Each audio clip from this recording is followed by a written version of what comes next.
the Hampshire village of Bewley. To some, it is merely a random cluster of old buildings.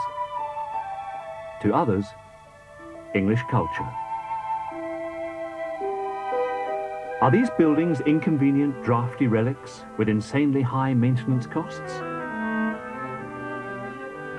Or are they a heritage, representations of an age, tangible evidence of history that can be read like a book?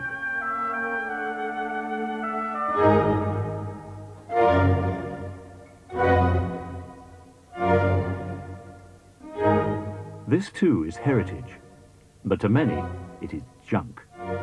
Rusting rubbish that clutters useful space. These old and neglected relics seem impossibly decayed. But these cars are as valuable to those who understand the language of their design as a medieval farmhouse, and just as rich in craftsmanship, history, and meaning.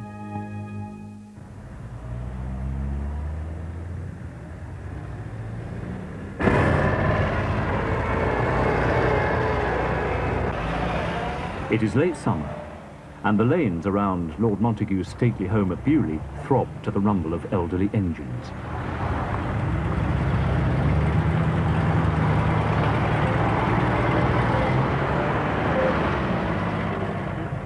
Like the sign in the back, you can use it as a pad to get in the Right, let's hold up there for now. For 2 days every year, the world's biggest Autojumble is constructed in the fields near the village. Right then, we want some organisation here now then. Yeah, grab hold of this. Our problem today stems from the fact that we put the table in flat on the bottom, so we're having to get everything out before we can lay it out on the table. But it's always chaos. You're never going to be any different. Autojumbles are an amateur affair. Typically British, eccentric and friendly, yet devoted to just one cause, the preservation of old cars. An Austin Healey leads a two-stroke Saab through the gate. Car down the bottom car park to the right.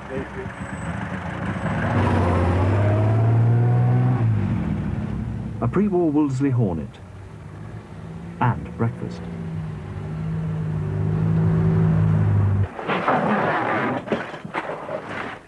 John Firth and his friends have brought piles of scrap all the way from Leeds. But everything has a value. It's half a 1932 James Van engine. I think there's only about 2 left. No, one of them's without an engine. It was made idiot-proof, but we're not really idiots. I did this when I was on the clipper ships at one time. Okay, that's me. The minute it changes from this and gets professional, it won't be the same. It won't be the same Bewley, you know. Mind you, you do have to be professional these days in what you do, but you've got to have one weekend you have a bit of fun, you know. On this day, one of our original storeholders, Peter Ward, is having a birthday today, so if you happen to pass by, do wish you many happy returns. 1933 Vauxhall.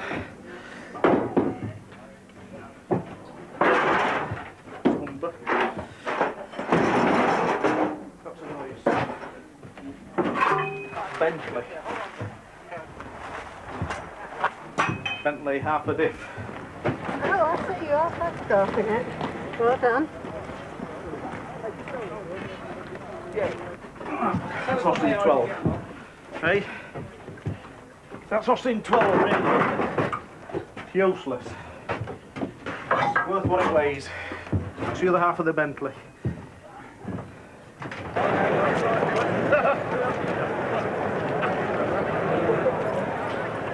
"10 o'clock and the public enter. Each one keen to find that special part, buy a complete car, or just learn more about the wreck they are determined to rebuild.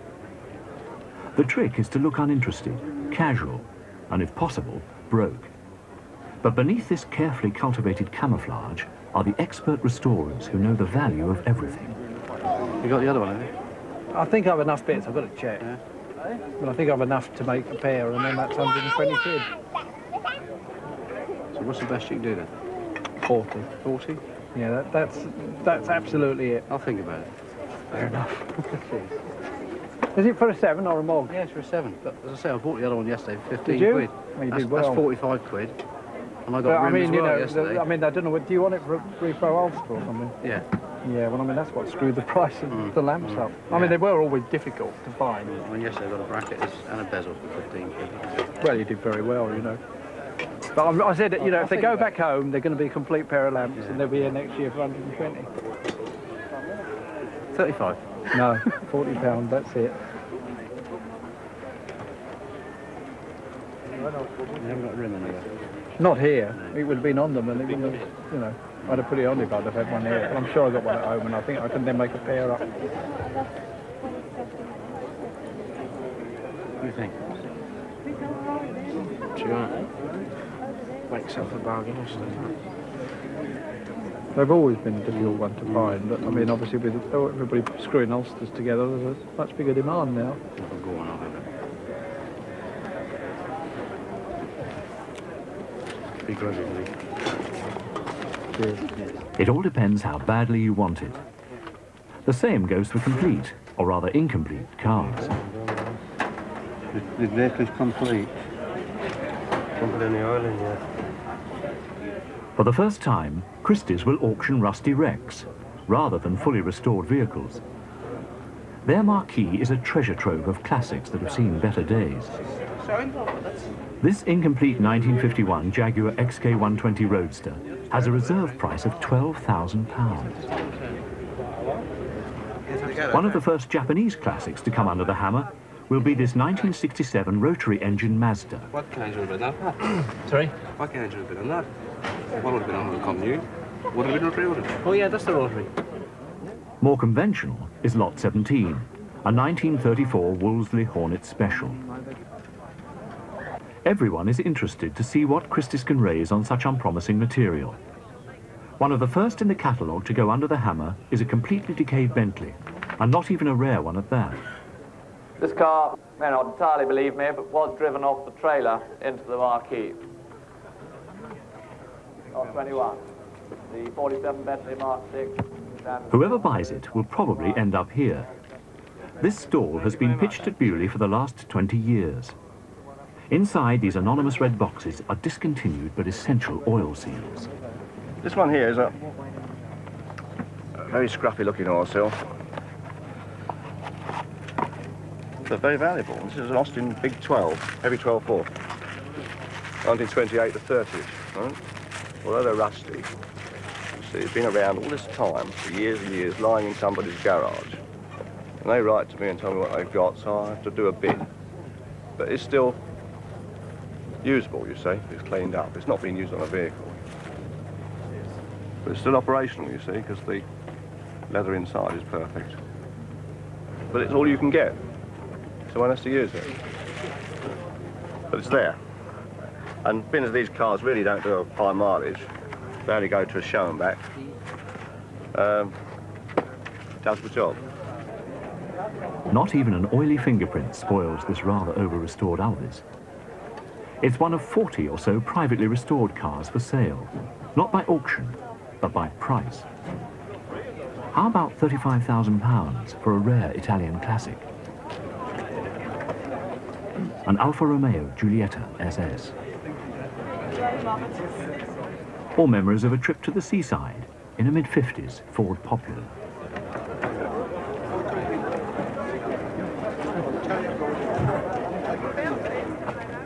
Designed by Alec Isigonis, the man more famous for the Mini, the evergreen Morris Minor, in rarer drop-head form.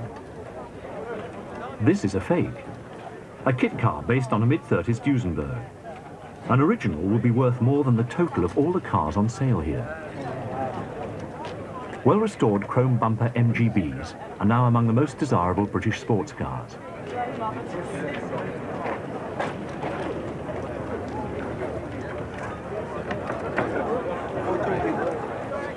In fact, if it's British sports cars you're looking for, there is nowhere better than Bewley to hear the gospel, here preached by John Peters, according to Jaguar, Chapter 1. The history, the deviations, the cars that are not really correctly restored, or maybe things on a good car, the one or two things that might be just wrong, and to somebody who just not really familiar, it doesn't matter. Something shouts at you and says, oh, that's wrong, it shouldn't be like that. It might only be a little thing. It seems silly to anybody else outside, but to the cognoscenti, so to speak, you know?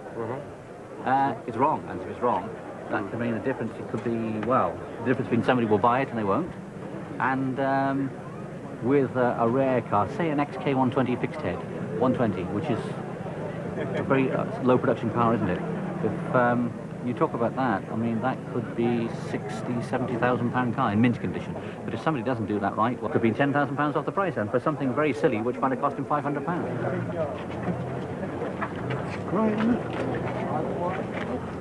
This Jaguar E-Type drophead, restored to jewel-like perfection, is going for 47,000. Real style, for about the same price as a new and anonymous executive saloon. But a classic car need not be ostentatious, or even recognizably a car. Lot 2. This is the BMW 600. Lot 2. And I have an opening offer of £400 for it, at £400.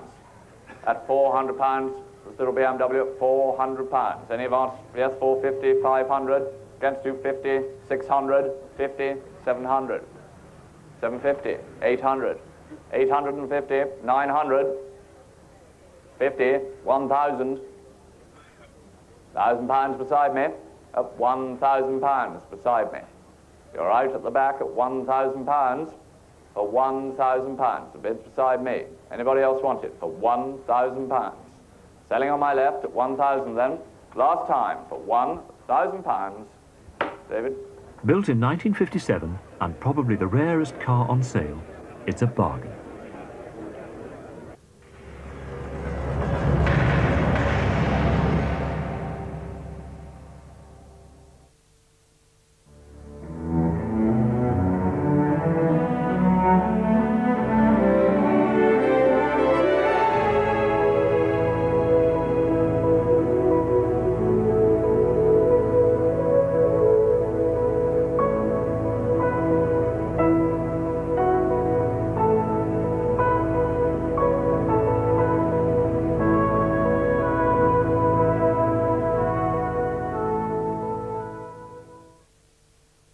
Just look at all that ground in grime. I can't see anything shifting that. Don't tell me. These stubborn stains are impossible. Sorry, love. This grease, it hasn't budged. It just never gets deep down clean, does it? Typical. They've never heard of Shell Advanced Petrol. Yeah. It's got special detergents that actually clean your engine while you're driving. Exactly. And if you use it regular, it can improve your car's performance. You think they'd know that? Of course you would. Right, see you next week, lads. Do you know where this goes? Shell Advanced Petrol cleans your engine as you drive.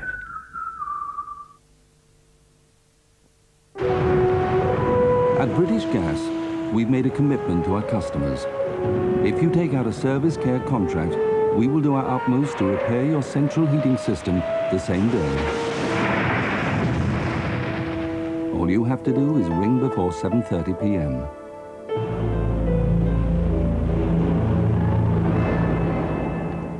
Putting the customer first is something British Gas aims to do worldwide. This is Canada. Last winter, British Gas bought a Canadian gas company. We now reach 1 million new customers, no matter how grisly the conditions. The world is turning to British Gas.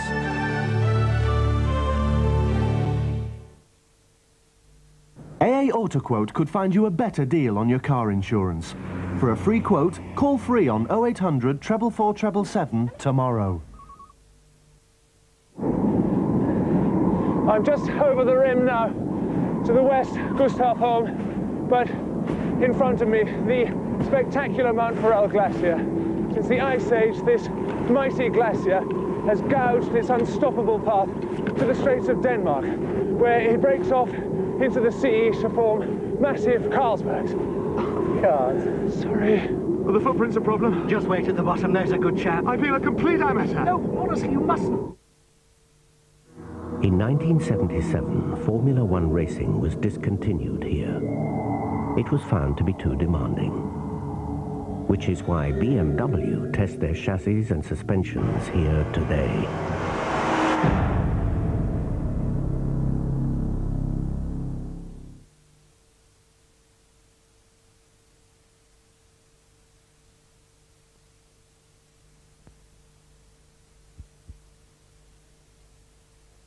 Little Leg Port Henry, 2.5 years old, blonde, blue top, green shorts. If you'd like to have a look around, you can find him, bring him back to Autojumble Control, please. The classic car Autojumble at Bewley is really a festival of eccentricity. Even so, some are on the fringes of credibility. I'm trying to buy a body for my Rolls Royce, and I can't find one. I live in Poland, and I'm trying to restore the car over there. So we just arrived last night, and I'm trying to find a body shell, hoping I can find one here. If I don't find it here, I guess I'm dead. Humphrey Bogart used to own a Rolls Royce, and for a moment... Well, I took it there because I couldn't afford to restore it anywhere else, and I got deeper and deeper involved in restoring the car, and now I'm at a point where it's so deteriorated I have to find a body shell. I'm hoping I'll find one here. No. I've got some 10s at home. Yeah. If you want to go to 10s, there'll be 50 quid. Yeah. You might as well. John Barlow knows Austin Sevens inside out. Confronted with detail like this, he needs to. Pinion shaft, lock-in washer, and on the main shaft, and then the small lock-in washer where the flange is on the up the end of the pinion shaft. not unless you can use either that or that would probably be fairly near. This is the pinion one, I think. That looks that's for the camshaft. Is it? Yeah, well, that one's the size of the small one. Oh, well, that might and do. then And I need a bigger one over the shaft, which is it's bigger one of than those these. two. It's bigger than those. Bigger than those two. Yeah. After that, you can only go their rear hub ones, That's ideally. right. Yeah. So, but I'll take that one. Right. And Okay. as well. Right.